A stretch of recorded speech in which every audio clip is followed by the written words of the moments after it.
What if I told you that the most captivating stories are not those recorded in dusty tomes, but those etched in metal and glittering from within precious gemstones? Jewelry pieces are not mere accessories.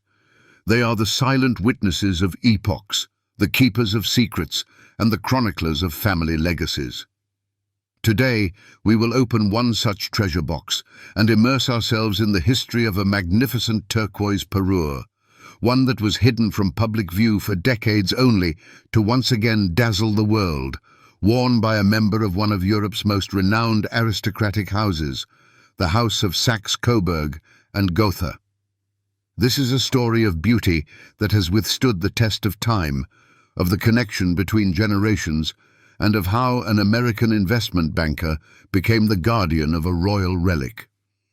We are speaking of hereditary Princess Kelly of Saxe-Coburg-Gotha and her incredible turquoise parure.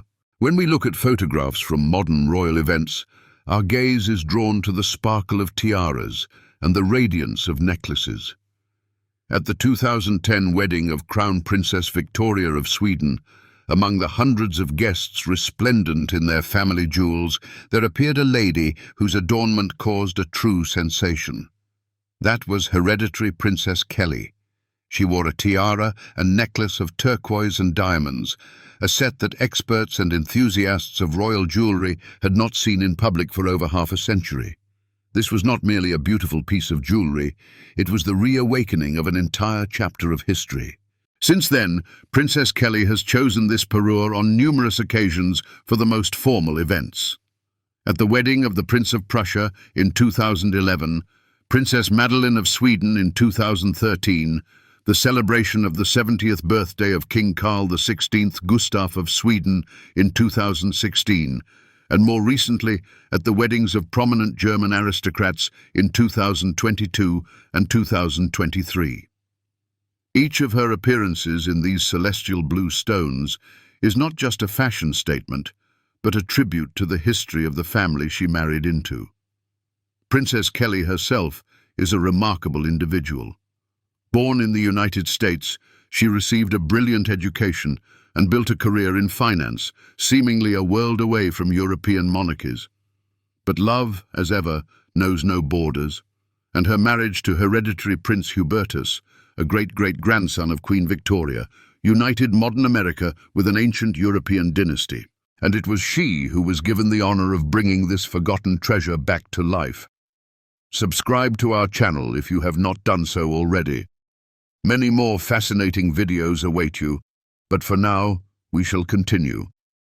But to truly comprehend the significance of these vibrant stones, we must journey back in time to an era of empires, grand alliances, and political intrigue, to the young Duchess who was their first known owner. Who was she, and how did this splendid parure come into her possession? Let us transport ourselves to the turn of the 19th and 20th centuries, to the so-called Belle Époque. It was a time of refinement, luxury, and an incredible flourishing of the jeweler's art. And it was in this era, presumably around the year 1905, that our mysterious parure was created. Its precise origin is shrouded in mist, which only adds to its charm. There is no maker's mark from a famous jewelry house, nor are there any records of its commission in the archives. However, the most plausible theory is that it was a wedding gift. In 1905, Princess Victoria Adelaide of Schleswig-Holstein married Charles Edward, Duke of Saxe-Coburg-Gotha. He was a grandson of Britain's Queen Victoria. She was the niece of German Empress Augusta Victoria. This marriage was a union of two powerful dynasties, and the gift had to befit their status. It is likely the parure was presented by the groom or his family as a symbol of welcome for the new Duchess into their house. Let us now examine these treasures in detail, for the devil, as they say, is in the details. We begin with the crowning glory, the tiara. This is not a massive, commanding crown, but a delicate and ethereal work of art, typical of the Edwardian style. The base is most likely crafted from platinum, a metal that came into fashion at the time for its strength and its ability to perfectly accentuate the brilliance of diamonds. The tiara is built on a principle of symmetry, composed of elegant scrolls and garlands reminiscent of botanical motifs. The central element is a large, oval-shaped turquoise cabochon, surrounded by a halo of old-cut diamonds. From it, diamond ribbons extend to each side, intertwining to create a light, lace-like pattern. Set within these patterns are 9 more large turquoise cabochons, each also encircled by diamonds. The diamonds themselves are probably of an old mine cut, which produces not a sharp modern sparkle, but a soft aristocratic shimmer akin to moonlight. The entire structure is mounted on a slender frame, easily concealed in the hair, creating the illusion that a lace of diamonds with sky-blue droplets is floating above the head. The turquoise chosen for this parure deserves special mention. It is not a pale greenish hue, but a rich, pure sky color known as robin's egg blue. Such turquoise was traditionally mined in Persia, modern-day Iran, and was prized above all others for its purity and depth of color. In the Victorian and Edwardian eras, turquoise was incredibly popular. It symbolized happiness, good fortune, and the forget-me-not flower, a plea to forget me not. Thus, the tiara was not just an adornment, but a talisman and a symbol of eternal love and devotion. However, a tiara, no matter how magnificent, rarely stands alone. It is merely the culmination, the crowning piece of a full ensemble. Let us lower our gaze to the jewels that adorn the Duchess's neck and ears, to the elements that complete this symphony in turquoise and diamonds. The necklace included in the parure serves as the tiara's perfect complement. It is crafted in the same garland style of scrolls and swags, a style perfected by houses like Cartier and Boucheron. The necklace is composed of several articulated sections, allowing it to lie perfectly against the neck, following the curve of the collarbones. The central part is an intricate composition of diamond ribbons, at the heart of which gleams a large teardrop pendant. This pendant consists of a large pear-shaped turquoise cabochon surmounted by a diamond bow. From this centerpiece, lighter garlands extend to the sides, also interwoven with oval and round turquoise stones, alternating with diamonds. The overall impression is one of lightness, grace, and aristocracy. The clasp is likely concealed as part of the pattern, a feature typical of high-class jewelry of that period. Completing the ensemble are the earrings. They are long pendants that echo the motif of the necklace's central element. The top part, which attaches to the earlobe, is likely a single diamond or a small diamond rosette. From it descends a flexible diamond line, culminating in a teardrop-shaped turquoise pendant within a diamond frame. Such earrings were made for movement. With the slightest turn of the head, they would sway, catching the candlelight at balls and creating a halo of soft radiance around their wearer's face. The term parure itself signifies a full set of jewelry made in a single, unified style. In the 19th century, a complete parure could include up to 15 pieces: a tiara, a necklace, earrings, several brooches, bracelets, hair combs, and even belt buckles. Possessing such a parure was the ultimate indicator of status and wealth. Our turquoise parure, consisting of a tiara, necklace, and earrings, is what is known as a demi-parure or a small parure. But even in this composition, it made an indelible impression and testified to the high station of its owner. Now that we have envisioned the splendor of this suite in all its detail, it is time to return to its first mistress. A jewel is inanimate, but it absorbs the history of its wearer. Who was the woman whose portraits became the first evidence of these stones' existence? Duchess Victoria Adelaide.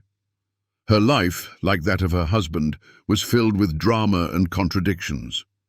Princess Victoria Adelaide of Schleswig-Holstein was born in 1885 into an ancient German aristocratic family.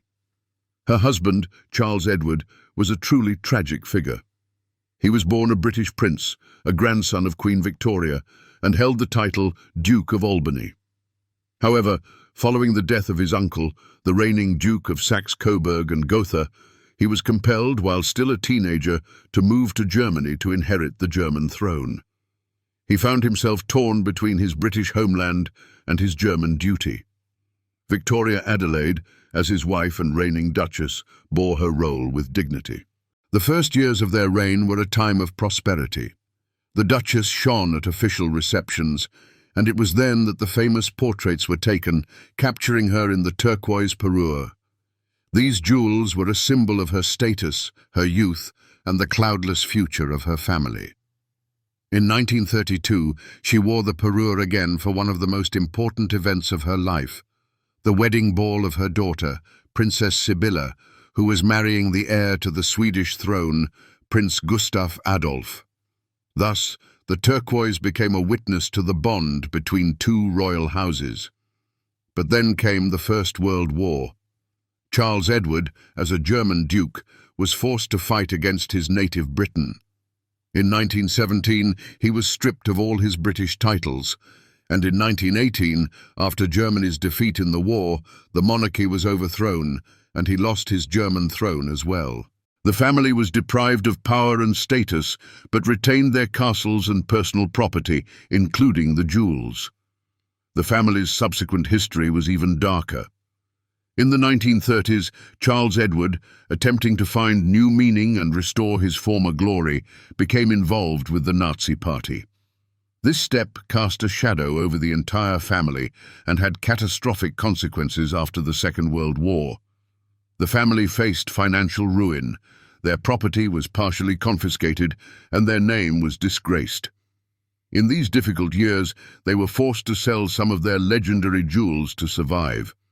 For instance, a famous diamond Riviere necklace that had belonged to Charles Edward's mother, the Duchess of Albany, was sold and eventually ended up in the collection of Queen Mary of Teck, the grandmother of Queen Elizabeth II.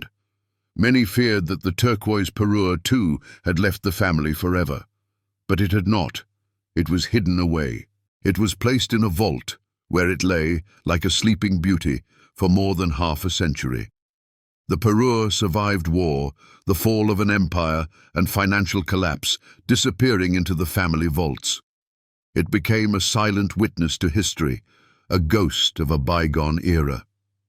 What then prompted its breathtaking return to the world stage in the 21st century? The answer lies in a new generation and a new woman who entered this family. Princess Kelly, by marrying the head of the House of Saxe-Coburg-Gotha, did not simply become part of a dynasty. She took on the role of guardian of its heritage. The decision to once again reveal the turquoise parure to the world was deeply symbolic. It was a way of showing that the House of Saxe-Coburg-Gotha, despite all historical storms, was alive, that it honors its past but looks to the future. The contrast between the first and current owner is striking. Victoria Adelaide was an aristocrat of the old world, born to the role of a reigning duchess. Kelly is a modern, educated, self-made woman who came from a completely different world. And this change in ownership reflects the very evolution of European aristocracy. Today, titles are less about power and more about the responsibility of preserving history and culture. When she wears the turquoise parure, Princess Kelly does more than just adorn herself. She wears the history of her new family. She becomes a living bridge between the past and the present. Every time these celestial blue stones appear on the red carpet of a royal wedding, they tell their story, of the splendor of the Belle Epoque, of the drama of a lost crown, of the resilience of a family that endured the gravest of trials, and of hope for the future. This is no longer just a piece of jewelry. It is a relic, a symbol of survival and continuity. So, we have traced the journey of this extraordinary adornment, from a mysterious wedding gift at the start of the 20th century, through the glitter and tragedy of a German duchy, decades of oblivion in a dark vault, and finally, to a triumphant return to the spotlight on an elegant 21st century princess.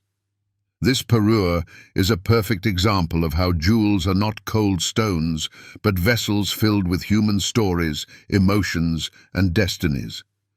They have seen more than any of us and could tell incredible tales, if only they could speak. What other treasures lie dormant in the vaults of noble families, waiting for their moment to shine again and share their secrets with us? If this story has captivated you as much as it has me, please give this video a like and subscribe to our channel so you do not miss our new journeys into the world of legendary jewels. Let us know in the comments which royal jewels history you would like to hear next. Thank you for your attention, and remember, every gemstone has a story.